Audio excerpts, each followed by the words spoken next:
2026년 대한민국 곳곳의 행정복지센터와 시니어 클럽의 새로운 발걸음이 이어지고 있습니다. 취업준비생의 발걸음도 단순 민원인의 발걸음도 아니었어요. 1961년생, 올해 만 65세가 된 분들이 처음으로 노인 일자리를 신청하러 나온 발걸음이었거든요.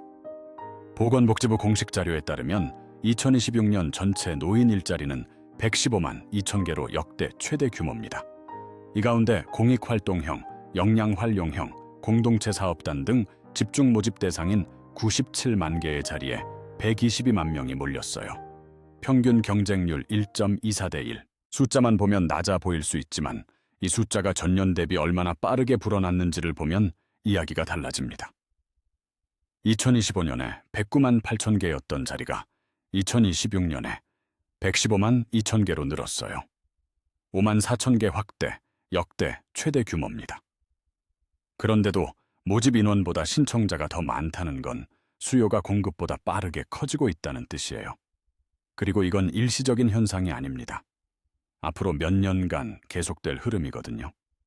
그 이유를 이해하려면 1961년생 이야기를 먼저 해야 합니다. 한국의 베이비붐 세대는 보통 1955년에서 1963년 사이에 태어난 분들을 가리켜요.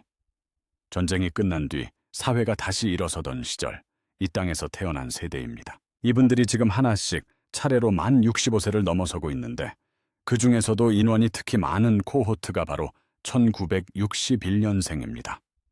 코호트라는 말이 낯설 수 있는데 쉽게 설명하면 같은 해에 태어나 같은 시대를 함께 걸어온 사람들의 묶음입니다. 마치 같은 학번, 같은 기수처럼요. 베이비붐 세대는 인원 자체가 워낙 많아서 이 세대가 특정 나이에 진입할 때마다 그 분야에 파동이 생깁니다. 학교 입학률이 한꺼번에 오르고 취업 경쟁이 치열해지고 주택 수요가 급등하는 식으로요. 그 파동이 이제 노인 일자리 시장에 도달한 겁니다. 행정안전부 주민등록 인구 통계 기준으로 보면 1961년생의 인구 규모는 전후 세대에 비해 상당히 큽니다. 이분들이 일제히 만 65세 자격을 취득하면서 신청 가능 인원 자체가 한 해에 수십만 명씩 늘어나는 구조가 됐어요.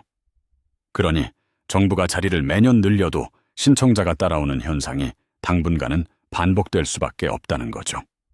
그런데 여기서 하나 더 봐야 할 게 있습니다. 1961년생은 숫자만 많은 세대가 아니에요. 이분들은 한국 경제가 고도 성장하던 시절에 사회에 진입했습니다.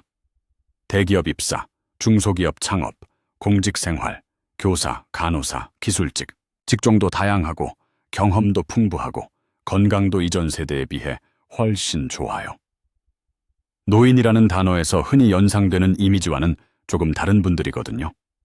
보건복지부가 2026년 사업에서 역량활용형 일자리를 가장 크게 늘린 것도 그 이유입니다. 단순 봉사활동이 아니라 경력을 살려서 실제로 뭔가를 할 수 있는 자리를 만드는 방향으로 정책이 변화하고 있는 거예요. 신노년 세대라는 표현이 정부 문서에 등장하기 시작한 것도 이 흐름과 맞닿아 있습니다. 그렇다면 2026년 노인 일자리 사업이 구체적으로 어떤 구조인지 정확하게 살펴볼게요. 크게 세 가지 유형으로 나뉩니다. 공익활동형, 역량활용형, 공동체 사업단입니다. 먼저 공익활동형이에요. 만 65세 이상이면서 기초연금을 받고 계신 분들이 신청할 수 있습니다. 노노케어라고 해서 어르신이 어르신을 돌보는 활동, 보육시설 봉사, 공공의료 및 복지시설 지원 같은 일을 하게 됩니다. 활동 조건은 하루 3시간, 한 달에 열흘 활동이고 활동비는 월 29만 원, 11달간 지급돼요. 2026년 기준으로 이 유형 자리가 70만 9천 회입니다. 세 유형 중 가장 규모가 크고 진입장벽도 가장 낮은 편이에요. 비유를 하자면 동네 공원을 청소하거나 혼자 사는 어르신 댁에 안부를 물으러 가거나 어린이집 선생님의 보조 역할을 하는 겁니다. 거창한 자격증이 없어도 건강하게 움직일 수 있다면 참여할 수 있어요. 다음은 역량활용형입니다. 만 65세 이상이 기본이고 일부 유형은 만 60세 이상도 참여할 수 있어요. 교육시설 학습 보조, 공공행정 업무 지원, 통합돌봄 도우미, 푸드뱅크 관리, 안심귀가 도우미 같은 직무들인데 하루 3시간, 한 달 20일 기준으로 보건복지부 발표 기준 월 76만 원 수준의 급여를 받습니다. 활동 기간은 10개월이에요. 공익활동형보다 시간도 더 들어가고 전문성도 더 필요한 대신 급여가 훨씬 높아요. 올해 19만 7천 개가 배정됐는데 증갑은 5만 4천 개 중 3만 7천 개가 이 유형에서 나왔습니다. 베이비붐 세대의 경력과 전문성을 제대로 써보겠다는 정부의 의지가 읽히는 부분이에요. 2026년에 새롭게 시작된 유아돌봄 특화형 시범사업도 이 역량 활용형의 확장입니다. 교육부와 전국 시도교육청이 함께 추진하는데 유치원 아침 저녁 돌봄에 시니어 돌봄사 500명을 투입하는 거예요. 30시간의 전문 교육을 이수한 참여자는 역량 활용형보다 높은 월 90만 원의 급여를 받게 됩니다. 아직 시범 단계라 규모는 작지만 맞벌이 가구의 육아 부담을 줄이면서 어르신께는 더 높은 소득을 드리는 상생 모델로 주목받고 있어요. 마지막은 공동체 사업단입니다. 만 60세 이상이면 신청 가능해서 세 유형 중 연령 기준이 가장 낮아요. 실버카페나 도시락 제조처럼 소규모 사업단을 어르신들이 함께 공동으로 운영하는 방식입니다. 공식 자료상 참여 어르신 1인당 연 267만 원 내외의 지원이 이루어지며 실제 수입과 근무 형태는 사업단 운영 방식에 따라 달라질 수 있어요. 올해 6만 5천 개가 제공됩니다. 이렇게 세 유형을 정리해 드렸는데 지금 이 순간 여러분은 어느 유형에 해당하는지 생각해 보셨나요? 실제로 신청하기 전에 5가지를 점검해 보시면 훨씬 수월합니다. 첫 번째는 나이 확인입니다. 공익활동형과 역량활용형의 기본 자격은 만 65세 이상이에요. 1961년생이라면 올해 생일이 지나신 분부터 해당됩니다. 역량활용형 일부와 공동체 사업단은 만 60세부터 가능하니 아직 65세가 안 되신 분도 이 두 유형은 확인해 볼 수 있어요. 두 번째는 기초연금 수급 여부입니다. 공익활동형은 기초연금 수급자여야 신청할 수 있어요. 보건복지부 발표 기준으로 2026년 단독가구 월 소득인정액 247만 원 이하라면 기초연금 신청 대상이 됩니다. 역량활용형과 공동체 사업단은 기초연금 수급 여부와 무관하게 신청할 수 있으니 기초연금을 받지 않더라도 이 두 유형은 가능해요. 세 번째는 건강보험 가입 형태입니다. 현재 직장에 다니면서 직장 건강보험에 가입되어 있다면 공익활동형은 제한됩니다. 역량활용형과 공동체 사업단은 해당 사업의 직장 가입자인 경우 참여가 가능하니 직장 건강보험에 가입된 분도 이 두 유형은 알아보실 수 있어요. 네 번째는 장기요양보험 등급입니다. 장기요양보험 1등급부터 5등급, 그리고 인지지원 등급 판정을 받으신 분은 원칙적으로 참여가 제한됩니다. 다만 인지지원 등급자는 전문의의 활동 가능 진단서를 첨부하면 신청할 수 있는 경우가 있으니 수행기관에 개별 문의해 보시는 게 좋아요. 다섯 번째는 중복 참여 여부입니다. 정부 부처나 지자체에서 추진하는 일자리 사업에 여러 개 참여 중인 경우 제한될 수 있습니다. 공식 기준으로는 노인 일자리를 포함해 3개 이상 참여하는 경우 선발 제외 대상이 되니 내가 지금 참여 중인 사업이 있다면 수행기관에 먼저 문의하는 것이 가장 확실한 방법이에요. 신청 방법은 2가지입니다. 거주지 관할 행정복지센터, 시니어클럽, 노인복지관, 대한노인회 지회를 직접 방문하거나 노인 일자리 여기 사이트에서 온라인으로 신청하실 수 있어요. 노인 일자리 상담대표 전화 1554-3388로 문의하면 발신자 위치에서 가장 가까운 수행기관으로 연결해주기 때문에 어디에 전화해야 할지 모르겠다면 이 번호를 이용하시면 됩니다. 한 가지 꼭 알아두셔야 할 게 있어요. 매년 집중 모집은 11월에서 12월 사이에 진행됩니다.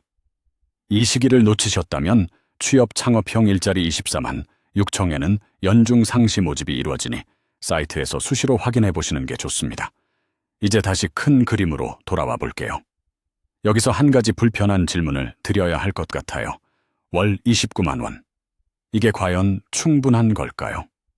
솔직하게 말씀드리겠습니다. 공익활동형의 월 29만 원은 생활비를 대는 금액이 아닙니다. 하루 3시간, 한 달, 열흘 활동하고 받는 활동비예요. 수입이라기보다는 활동 참여에 대한 보상에 가깝죠. 그렇다면 왜 122만 명이 신청한 걸까요?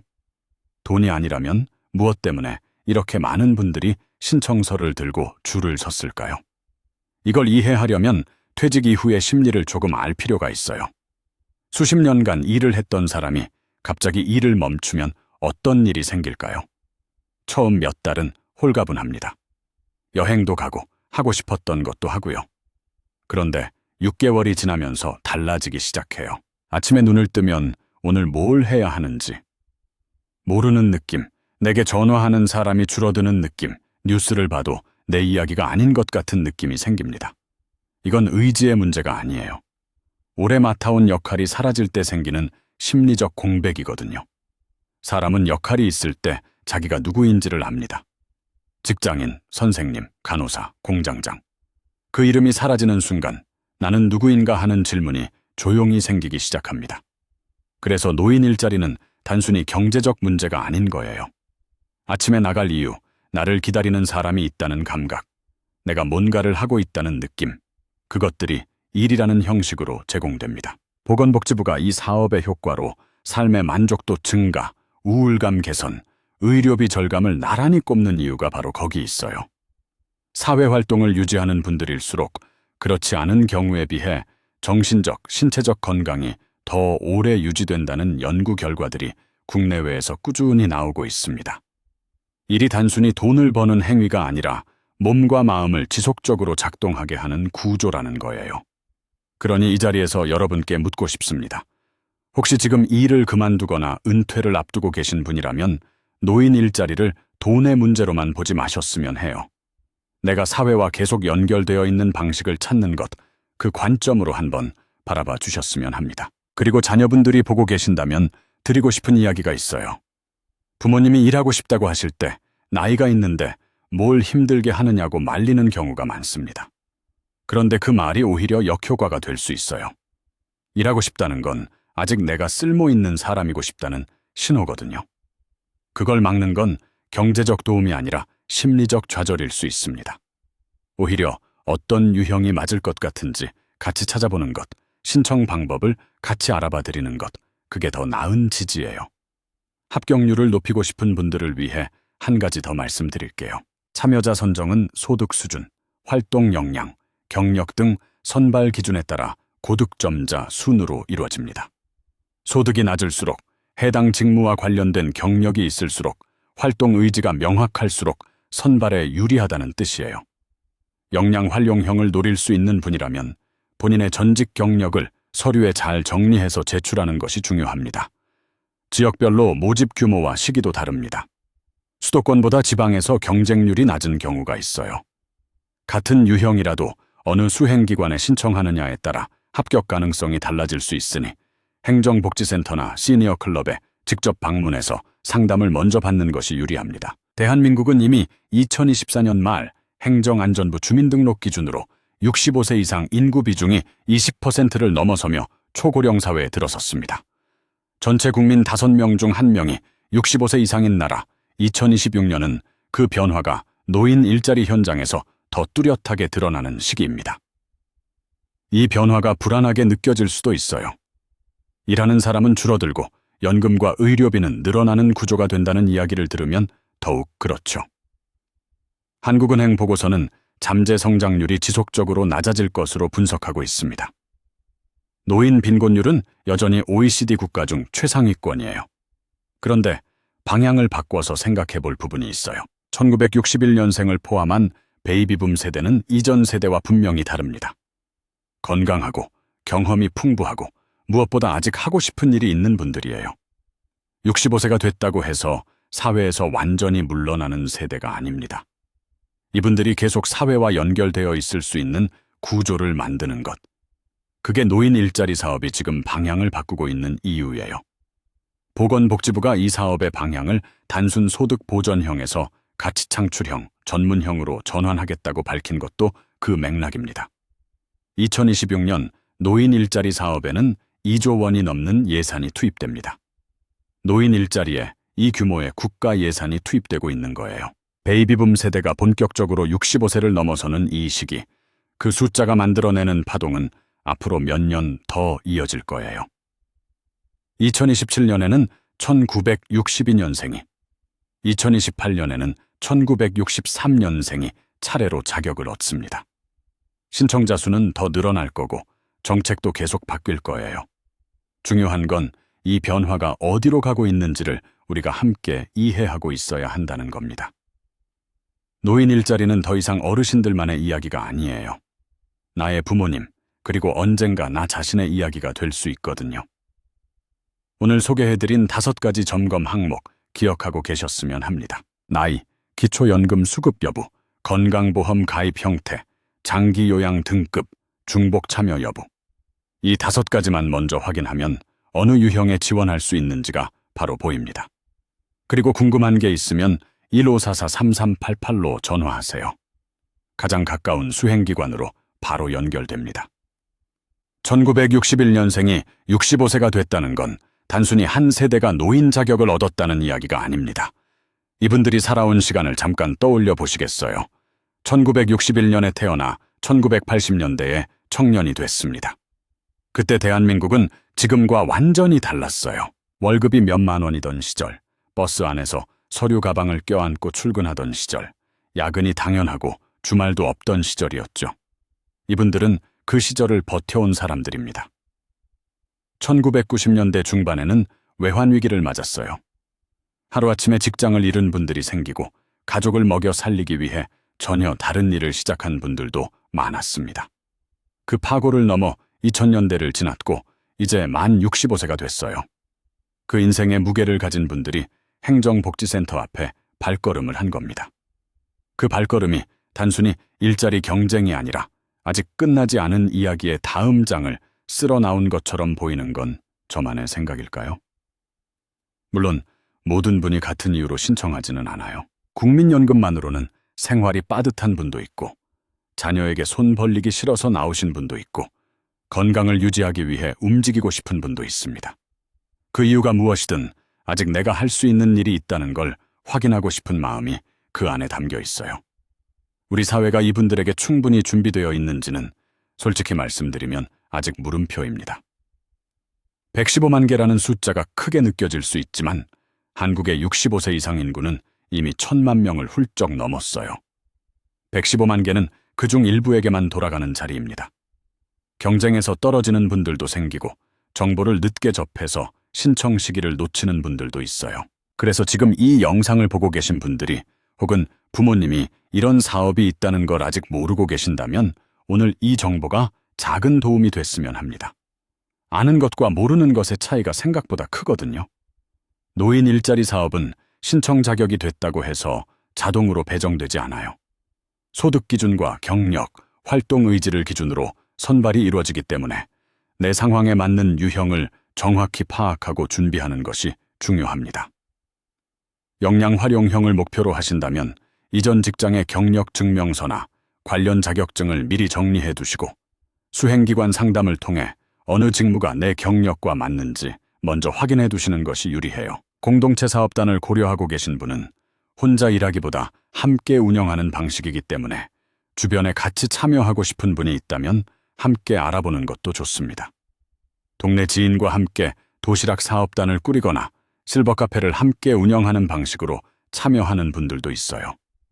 무엇보다 중요한 건 서두르지 않는 것입니다.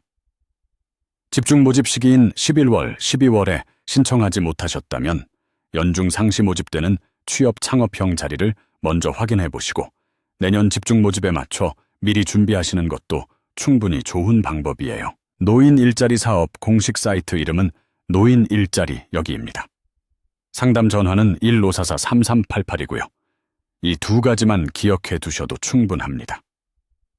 베이비붐 세대가 만든 이 나라에서 베이비붐 세대가 제대로 된 노후를 맞이할 수 있는지 그 답은 지금부터 써나가는 중입니다. 그리고 기초연금에 대해서도 한 가지 더 짚어드려야 할 것 같아요. 보건복지부 발표에 따르면 2026년부터 1961년생 어르신들도 기초연금 신청 대상에 새롭게 포함됩니다. 생일이 속한 달의 한 달 전부터 신청이 가능하고 단독 가구 기준 월 소득 인정액 247만 원 이하라면 신청 자격이 됩니다. 기초연금을 아직 받고 계시지 않은 분이라면 기초연금 신청과 노인 일자리 신청을 함께 알아보시는 것이 효율적이에요. 기초연금 수급자가 되면 공익활동형 노인 일자리의 기본 신청 조건 중 하나를 충족하게 됩니다. 두 가지를 연결해서 준비하면 선택지가 훨씬 넓어집니다. 한 가지 자주 묻는 질문도 드려야 할 것 같아요. 국민연금을 받고 있어도 노인 일자리에 참여할 수 있을까요? 답은 됩니다. 입니다. 국민연금 수령 여부와 무관하게 신청 가능해요. 다만 소득 인정액이 기초연금 기준을 초과하면 공익활동형 신청이 어려울 수 있으니 본인의 소득 상황을 먼저 확인해 보시는 게 좋습니다. 또 하나, 기초연금을 받고 있는 상태에서 노인 일자리 역량 활용형에 참여하면 연금이 줄어드는지 걱정하시는 분들이 있어요. 공익활동형 활동비는 연금 소득 계산에서 일정 부분 공제가 적용되지만 역량 활용형이나 공동체 사업단은 근로소득으로 잡히기 때문에 소득 수준에 따라 기초연금액이 일부 조정될 수 있습니다. 이 부분은 개인 소득 상황에 따라 달라지기 때문에 신청 전에 반드시 수행기관이나 주민센터에서 개별 확인을 하시는 것을 권해드립니다. 2026년 노인 일자리라는 이 제도가 단순한 복지 지원을 넘어 어르신들의 삶의 무게를 조금이나마 덜어주는 자리가 됐으면 합니다. 122만 명이 신청서를 들고 줄을 선 그 마음에 이 제도가 제대로 응답하는 사회가 됐으면 하고요. 어르신들이 이 나라를 만들었습니다. 그 나라가 어르신들을 기억하는 방식, 그 방식이 앞으로 어떻게 달라질지를 우리 모두가 함께 지켜봐야 할 것 같아요. 오늘도 시청해 주셔서 감사합니다. 구독과 좋아요는 영상 제작에 큰 힘이 됩니다.